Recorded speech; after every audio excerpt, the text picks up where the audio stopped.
Quetzal sends her greetings once again.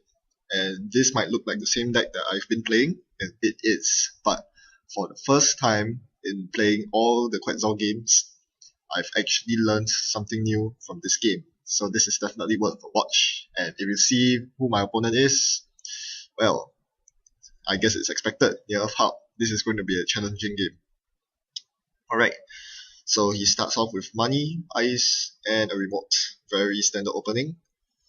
Since I have Dirty Laundry, I'll Dirty Laundry it. I play my Sure Gamble first in case it's a Jackson Howard and he wants to deny my Dirty Laundry. He does not trash the Jackson, so I trash with 3 credits. He will draw a lot of cards, sure, but I do not want him to activate I do not want him to be able to counter my Keyhole, which I know I run.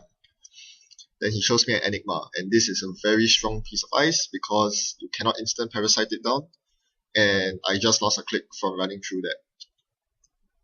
And of course, the most important thing is that it's a code gate, so Quetzal has no say in getting rid of the Enigma anytime soon.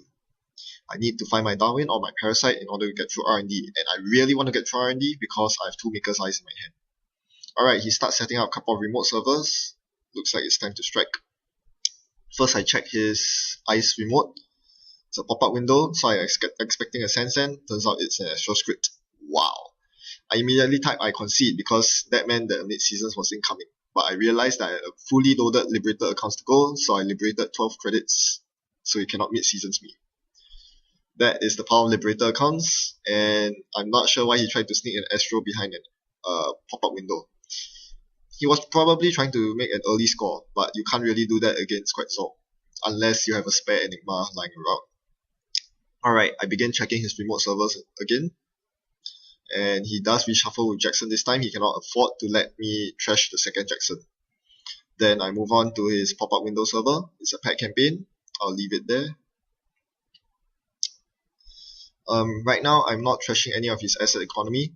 It's really not worth it spending so many credits just to trash asset economy. It's really not worth it. At worst, I need to use... the best case is using Imp to trash them. But there are better things to trash with Imp, such as this, Manhunt. Well, so this is not Astrobiotics. This is a different kind of NEH deck that punishes tags. And luckily enough, I just drew my Imp. So now I'm deciding where to hit. HQ is the most obvious choice. I want to steal an agenda so that I can erase Manhunt and hopefully trash his Scorched Earths, which I assume he's running. I see a Data Raven. This is a tough choice. In the end, I decided to trash it because it's at 4 strength. I cannot instant Parasite it even with a Surge. And tags are going to be really annoying for me to clear. So I run once more on HQ to try to snap an agenda. Now I want to make multiple runs in a turn because Manhunt only fires off once per turn. So if I can run 3 times in a turn, I only need to eat the Manhunt trace once, which is very important. Because right now my main priority is to remove the Manhunt from the board, otherwise things will get really dicey for me. And it was probably due to this that I avoided trying to trash his asset economy, which is kind of a mistake, especially if you know they are running mid-seasons. He probably is. Or Sea Swords for that matter. Alright, more economy for me, that's great. And another Surge. And I take off money off Liberated. So now I have money to beat his trace, but instead what he does is to liberate Breaking News and trash my daily cast. Ouch. I needed the daily cast. Losing 3 credits like that was no bueno. Okay, so I'm going to rampage through his HQ and hopefully get more agendas. Trashing his hedge fund. I really want to see that Astro Script, Breaking News, any form of agenda. But instead I hit a snare.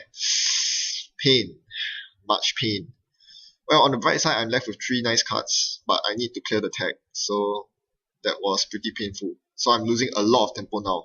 I once had 14 credits to my name. Now I'm down to 3 credits, and I still don't have my breaker out. Meanwhile, he's continuing to build up with 2 asset economies running, and yeah, he's definitely dishing out a whole world of hurt on me. That snare was not nice. Alright, thankfully the diesel arrived to draw me up, and I finally get another daily cast going. So this deck really doesn't struggle that much with money, but in terms of finding solutions to get through the servers I want to get to, that's tough. If I found a Legwork by now, I would have been able to run ham all over his HQ, but I didn't. Instead, I'm stuck with a Maker's Eye, but I cannot use it because I don't have a Parasite.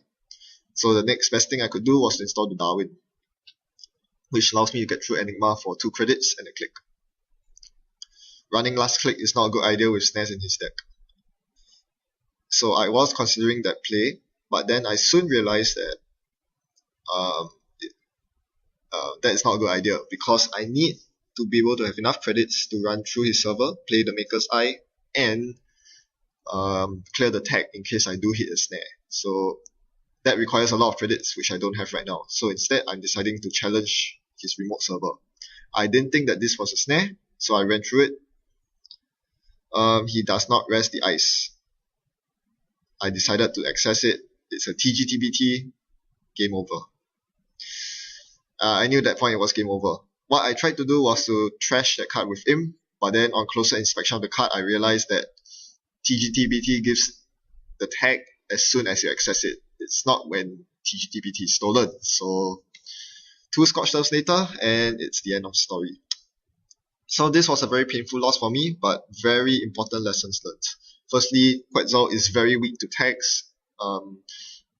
Usually tag flood decks work based on traces, and with 0 link, it's very hard to keep up with the corp. Having to pay 2 credits every run for every turn, that's not nice at all, and it definitely drained my money very quickly. So not having the money to run through his remote server was what cost me the game, because I was paranoid about hitting a very strong piece of ice. So I clicked for credits and ran on my last click.